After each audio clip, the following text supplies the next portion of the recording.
And it is will, it is will, it is will. Ano yung it is will?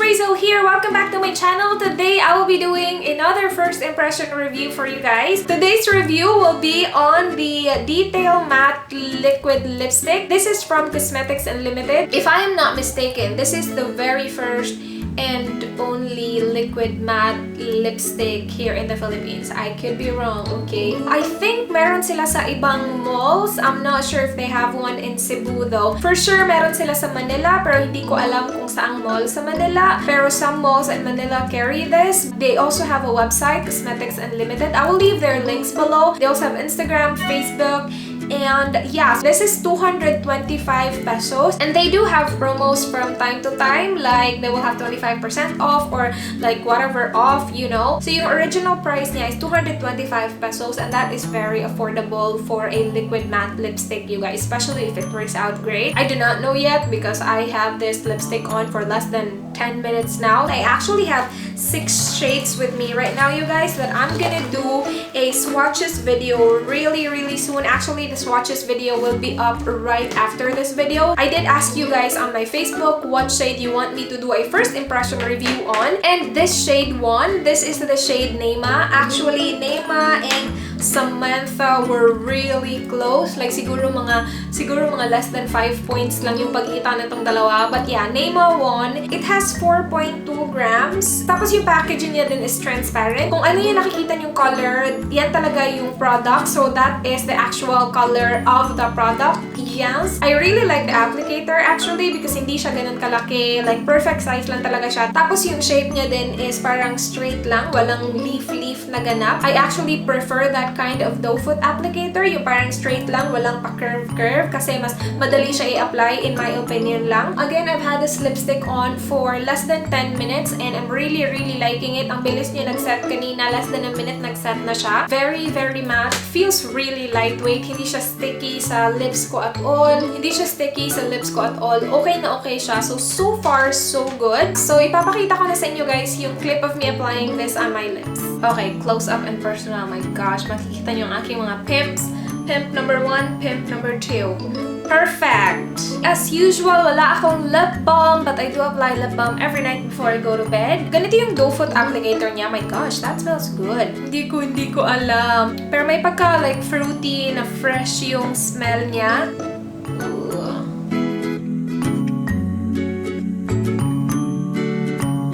Okay, so that's one thin layer. Unang napansin ko sa kanya is very lightweight siya. Hindi siya sticky nung pag-apply ko at all. Very pigmented din siya. The color payoff is on freaking point. Super thin layer lang na to ha. And ganito na yung color payoff niya. So I'm really liking how it looks right now. I'm gonna wait 1 to 2 minutes before ko i-touch yung upper at saka lower lip ko. Like, you know, ganun.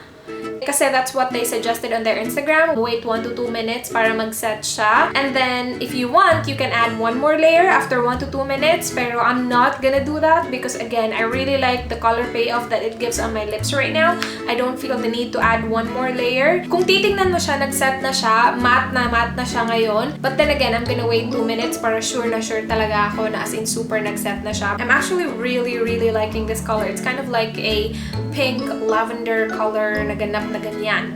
Yeah. Na-touch ko accidentally yung upper tsaka lower lip ko. Hindi ko maiiwasan talaga yung ganyan. Kapag may lipstick ako, lagi ko talagang ginaganyan yung lips ko. And I did that. It's less than 10 minutes pa. No, 10 minutes.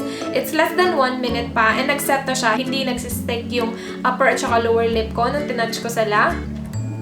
Like that. It doesn't feel heavy on the lips at all. And, oh, bonggang kiss-proof siya, you guys. As in, wala talagang transfer. Nice! So far, I'm really liking it. We'll see how it will last throughout the day. It is now 12:01. Maybe in 30 minutes, I will have my lunch and then I will get back to you guys later. It is now 1:48 ng hapon. Katatapos ko lang mag-lunch mga 20 minutes ago. And this is what my lips looks like. It's actually not that bad at all. Nag-fade na yung pinaka-inner corner lang talaga ng lips ko. Try ko siyang i-spread ha, which I don't think mas-spread ko siya kasi nga it's a like liquid matte lipstick. But we'll see. Yeah, hindi siya nasi-spread. So yeah, at this point, kailangan ko na talagang mag-retouch. Kung malayuan lang, hindi naman siya obvious na nag-fade na yung inner corner. Pero kapag malapitan, like nag-uusap kayo, pag conversation distance, like pag may kausap ka, mapapansin talaga na nag-fade na yung pinaka-inner corner ng lips mo. So I will go ahead and retouch. Titingnan natin kung okay siya i-retouch. Yung i-retouch ko is yung pinaka-inner corner lang ng lips ko. Okay, so I just added a thin layer dun sa nag-fade na part ng lips ko. Okay na okay lang yung pag-retouch. Parang same lang sa nung nag-apply ako kanina. Like, very smooth yung pag-apply. Perfect din yung doe foot applicator niya kasi hindi siya malaki. Naaayos mo talaga i-retouch yung kailangan mo lang i-retouch. Parang hindi niya nakaka-cover yung buong lips mo kasi nga maliit yung applicator. So, that's good. So, definitely, you need to retouch like after mong kumain. Yung kinain ko kanina, hindi siya masyadong oily. Pero ang maganda sa kanya, madali lang siyang i-retouch. So, hindi mo kailangan tanggalin lahat ng lip color before ka maka-retouch. And ang dali niya nag-set. Again, less than 1 minute nag-set na siya.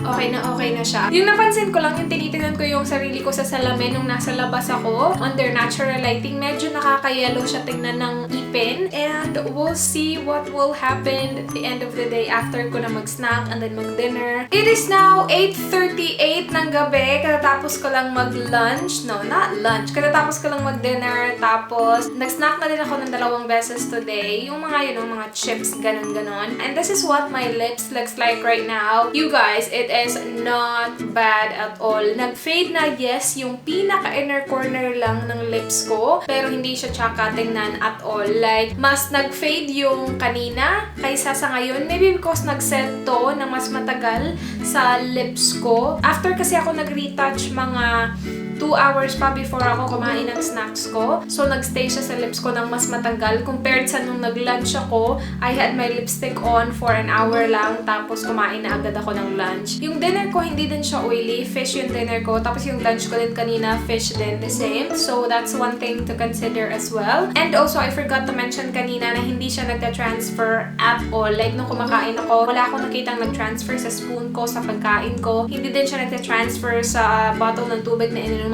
ko. So, hindi siya nagta-transfer at all. Ang downside na nakita ko dito sa liquid lipstick na to is, yun lang, hindi siya ganun ka-long lasting. Kasi after isang kain na nag-fade na siya. Pero, hindi naman siya masama tingnan. So, parang carry na rin. Ang dami kong gusto sa kanya. First thing, yung color payoff niya, it's on point. It's really, really pigmented. 1 layer lang is enough na talaga. Very lightweight din niya. Hindi siya nag-transfer at all.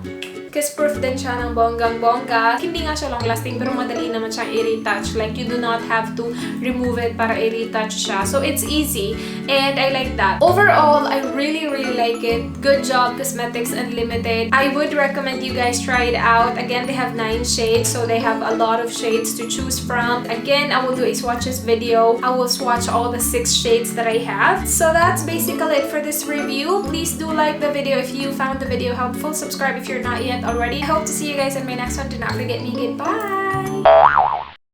Yeah, so it is a what am I gonna say? It is a what? I actually really like the applicator kasi 225 is definitely on an affordable